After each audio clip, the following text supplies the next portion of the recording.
All right, so Joe, from Man City's standpoint, how would you sum up their 2021 season like as a whole?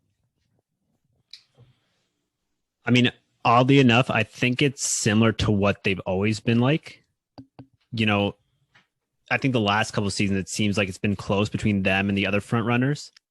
And then at some point in the season, they're just more consistent and they start pulling away. I think that happened last year. I think it happened the year before that. And we're seeing it again this year where it's just they're that little bit more consistent than everyone else. And that's what gets them over the line to win these titles. So other than the Champions League loss, I would say it's been, more of the same, which is just them being in first. But do you think it's consistency based upon player performance, or do you think it's by team structure? Do you think it's by how Pep works them? Do you think it's like as a whole? Like, do you think it's Man City as a whole, or do you think they just have standout players that can just push them to the next level? Well, I think Roy Keane mentioned this. I think it's both. They have these world-class players, but they have a manager that can manage that kind of talent in a way to get the best out of them, which is, it's hard on its own. So I really think it's just a combination of world-class players and obviously the best manager of the world, I think. So I think that's what I would say. So, like, would you count their season as a success? Like their calendar year? It's tough because Pep would probably not think so. He would say, no, I have to win Champions League. Yeah, that's like the one thing that's kind of like hanging over their heads, right? In the city brass. Yeah. Yeah.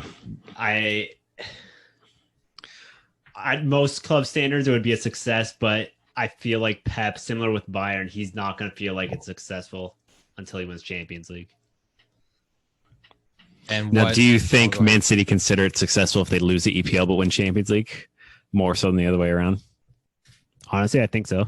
Yeah, I would think if they hey, we won Champions League, that's what we want. I think he would take that, to be honest.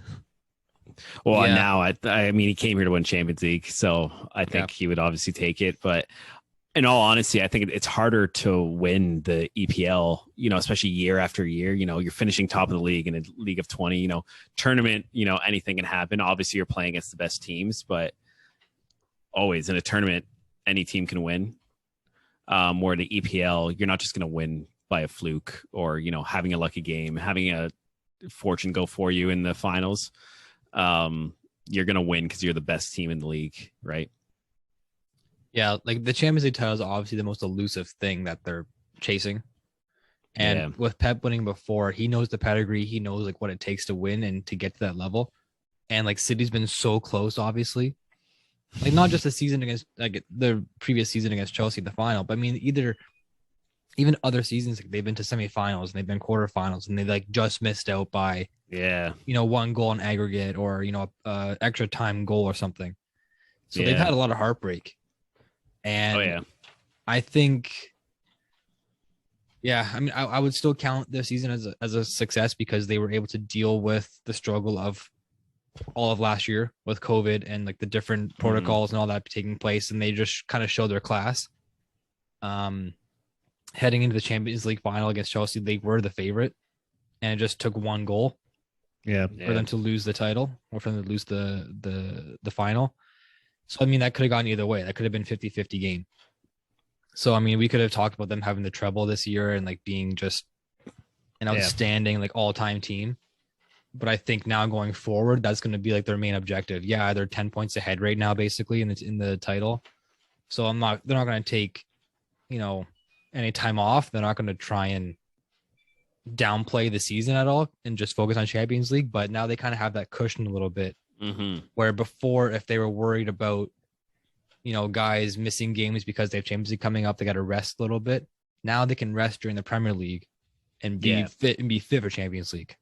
Yeah. No, they can rest players like Mahrez and Sterling, whoever they want, De Bruyne especially. They can rest him in a game against Watford because now they have Champions League. Yeah. As opposed to the opposite, focusing more on the title. Yeah, and I think that's what was pretty impressive last year where, they started off the new year terribly, in a terrible position. And they managed to claw back and win the league by a mile and then also come and get to the finals of Champions League. So I thought that was really impressive by them, being able to do both, go the distance in both, because that takes a lot of work to be that far behind and then come back and win the EPL, right? So this year it's going to be interesting to see how they perform with having this much of a cushion, because I don't think any team's lost with this amount of points ahead with everything. I mean, for a selfish standpoint, I kind of hope it does happen this year. Yeah, this is obviously tank hard.